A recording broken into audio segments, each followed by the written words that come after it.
What it do, ladies and gentlemen? It's your host, the smoothest fingers in the gaming industry, bringing you another VOD review, back-to-back days. Ain't we back to back? Welcome back to the YouTube channel, ladies and gentlemen. Hopefully you're having a wonderful, blessed, God-given day. Let me break this down for you guys a little bit. I know there's some new people watching this, all right? Some new people from my coaching leagues and stuff like that looking at this. Let me make this clear. What I do on this channel is I bring basically the gospel of gaming, but I'm enlightening you through gaming.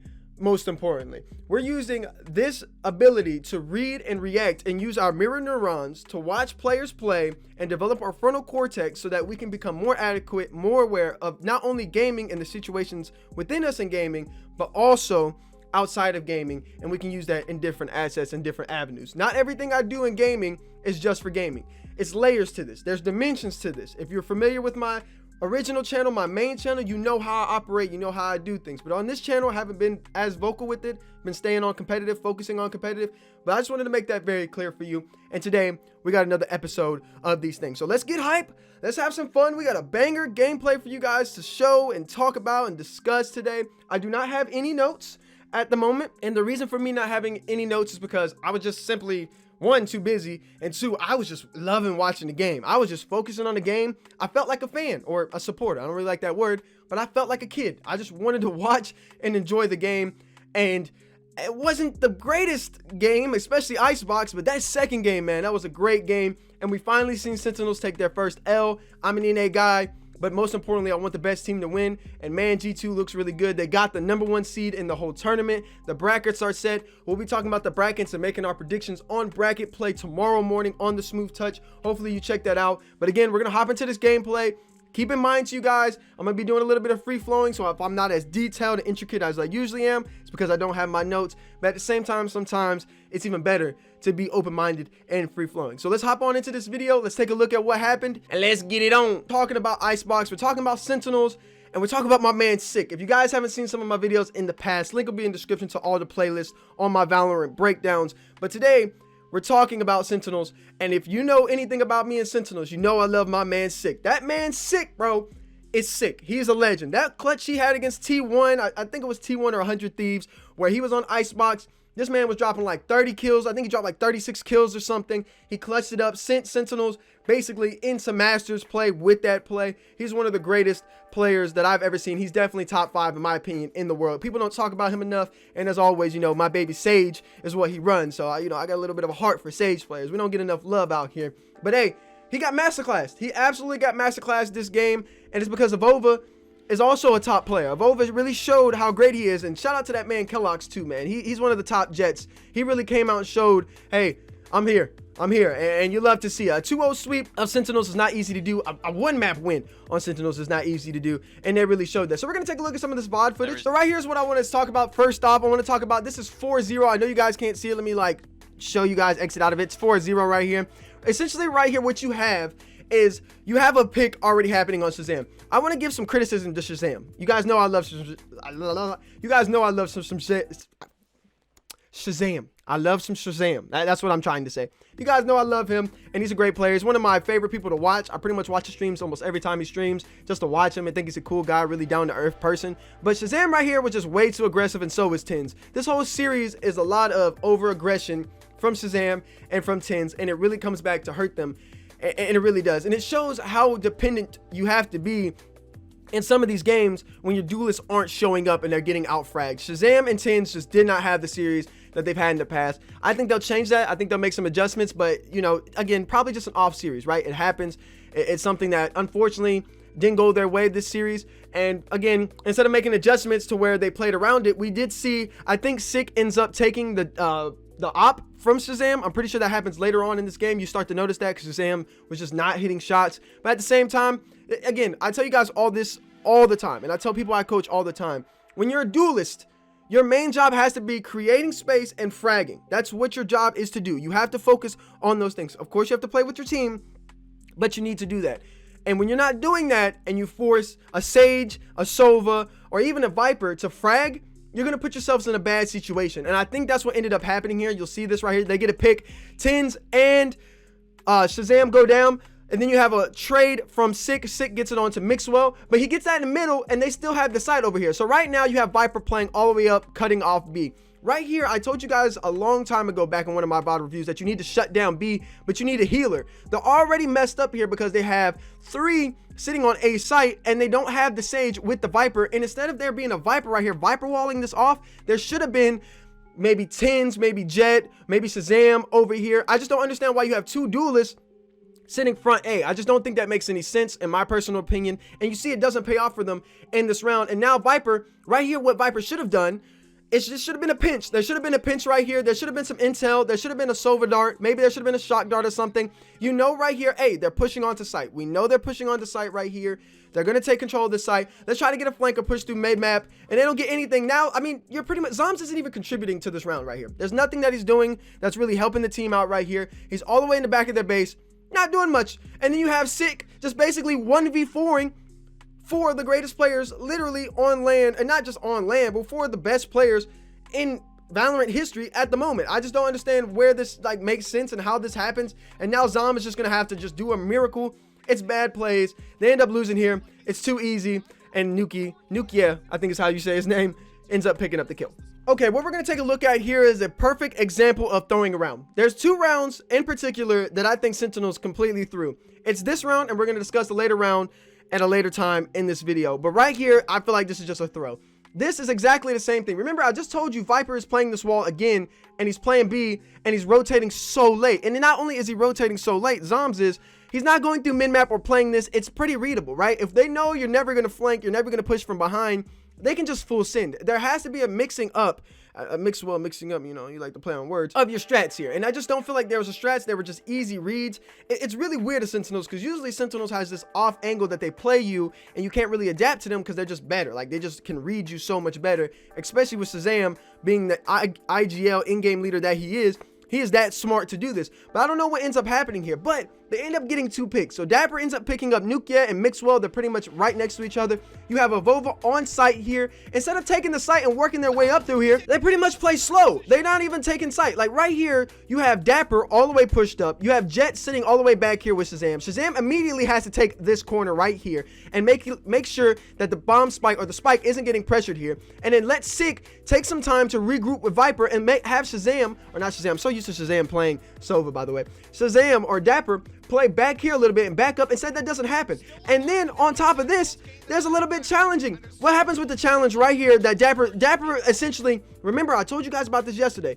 Stop solo pushing. The solo pushing never ever works, and the solo push comes in from a Vova for Dapper. I mean, that's just, I'm sorry, you get killed right there, you just got shit on. I'm sorry, like if you get killed while somebody's playing the spike, I'm sorry, you were meant to die. But he gets killed right here, and he ends up getting picked, and there's no swing at the same time from Sick. Now Sick whiffs that shot completely. I mean, absolutely whiffs it, and he gets away. And another thing I want to say, dude, Kellogg's ends up getting 2 great picks, right? I got a lot of energy right now. It's a crazy round right here, but Kellogg's ends up picking off 2.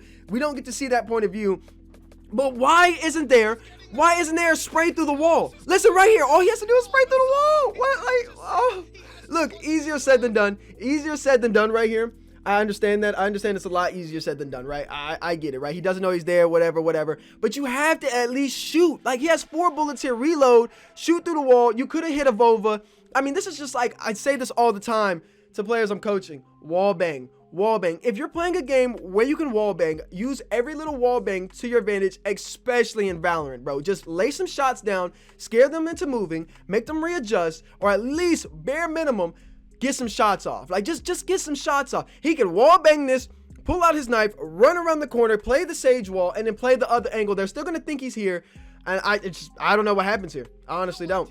And he gets picked. It's easy reads, man. It's easy reads. All right, so we're gonna stop picking on Sentinels, and we're gonna give them some props. All right, Sentinels didn't play like complete cheeks this game or any of these games, but this game right here, especially this map right here, they had the win and they threw. But we're not gonna talk about the throw until the next clip. We're gonna talk about this right here. This is a great play from Sentinels. You show a lot of composure here, show a lot of clutchness here, and I wanted to point this out. So we're gonna see On the top right here, you're gonna see Sage essentially playing this. This is Sick sitting here in the corner. They're not gonna catch their corners right here. G2 is gonna run right through here, doesn't check their corners, ends up getting one, trades out with the 2. Shazam ends up going down now. Now the trade comes in for G2. So now we have trades here and the res comes in. So now you have a 3v5 situation. How are you gonna play this 3v5 situation? Are you gonna play it slow? Are you gonna play it scared? Are you gonna be, you know, a little mind boggled here? How are you gonna play this? We see how they're set up here. We have Astra, Reyna, and Viper all playing this backside. They're gonna be playing the black side. What Astra has to do right here is lurk up here and try to get top control while Reyna and Viper play together, and the flashes have to come from either this side for Reyna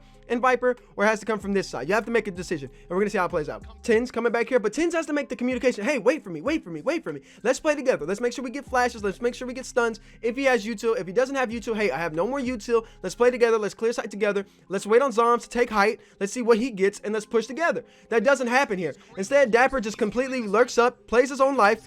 You have an absolute just dumb jump in from Mixwell. Mixwell just completely almost basically throws around right there. He didn't have to jump in at that moment. Like that was just dumb. He could have just waited and pushed out here. You see that he had Killjoy going up here. So if he gets traded out right here, it could be a trade right here. But at the same time, Nukia does trade him out and you get the kill. So, you know, not that dumb, but I'd rather play it a different way. Tins is up, getting a kill, gets picked, and now we have Zom sitting top height, essentially in a 1v2 situation, and I'll let his gun skill do the talking.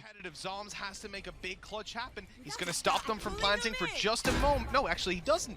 It's a little bit too deep. He was hoping that this was going to be a plant in for main.